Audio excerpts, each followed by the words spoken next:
Hello, colleagues. Today we are going to talk about the goal setting process. In particular, what you do when an administrator begins the goal setting process with you. So I am on the Perform Yard dashboard. This is more or less what your dashboard will look like.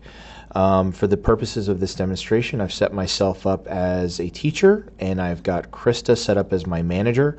In this case, the manager will be either the assistant principal or the principal.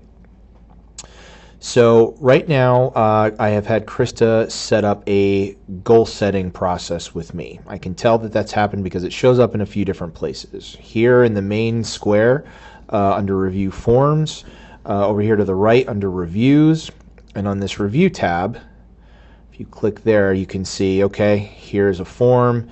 It's the goal setting form, and the status is I got to fill out this form.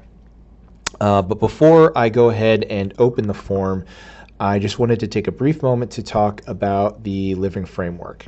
So that is the document that we shared with all of you during convocation.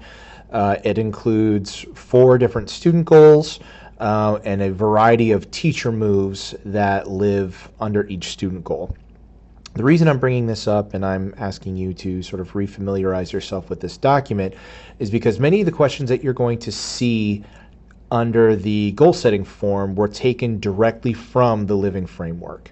So I wanted you to have a chance to see this document again, refamiliarize yourself with it before we jump into the form. So now back on the dashboard, we're here under this Reviews tab. We're going to click Open Form, and that's going to take us to the goal setting form. So the title's here at the top. This first question is a select one of these 4 options. So again, these are taken right from the Living Framework. These are the student goals. So I'm going to go ahead and select Make Thinking Visible. Click that. Scroll down. So anywhere where you see one of these boxes, you can just fill in information. It's like it's set up to take sort of any length of sentence structure or paragraph. So for these boxes, I'm just going to write test. Scroll down. Write test. So we get to one of these questions that have bullet points. So these are set up to include as many bullet points as you need. So for this, I'll write test again, but now I'll click enter, and another bullet point shows up. And every time you click enter, you'll get another bullet point so you can have as many of those as you need. We'll scroll down, and this is another select. So there's several different options here. Again, this is taken directly from the Living Framework. So you'll see the first part of each selection is the student goal, followed by a hyphen, followed by the teacher move that falls under that student goal. So I'm going to go ahead and just select goal setting, next steps, grade level content and skills. Scroll down. Select the number of years you'll be working on this goal. I'll go ahead and just select 1 year.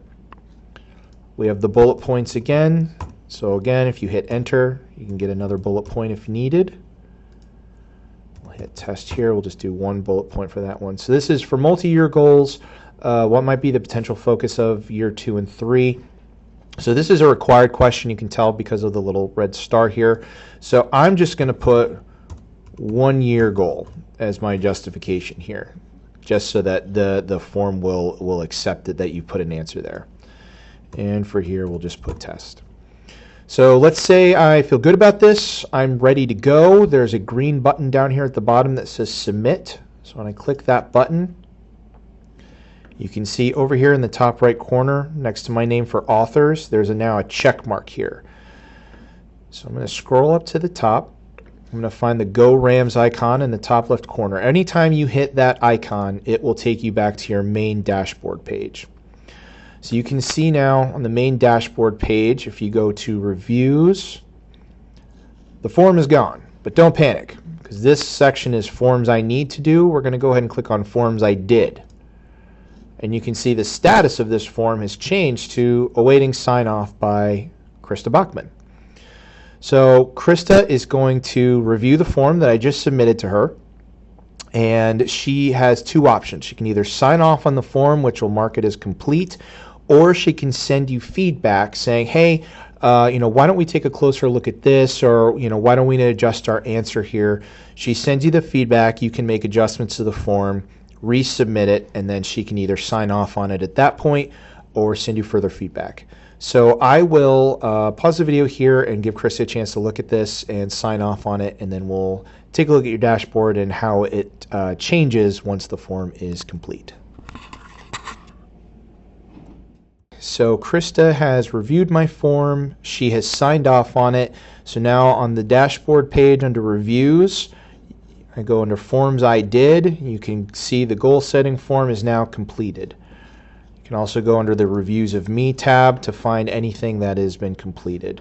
You can click the open review and see this is the time and the day that Krista reviewed this form. You can see check mark under my name as the author, check mark under her name as the person who signs off on the form, and you're done. The goal setting process is complete.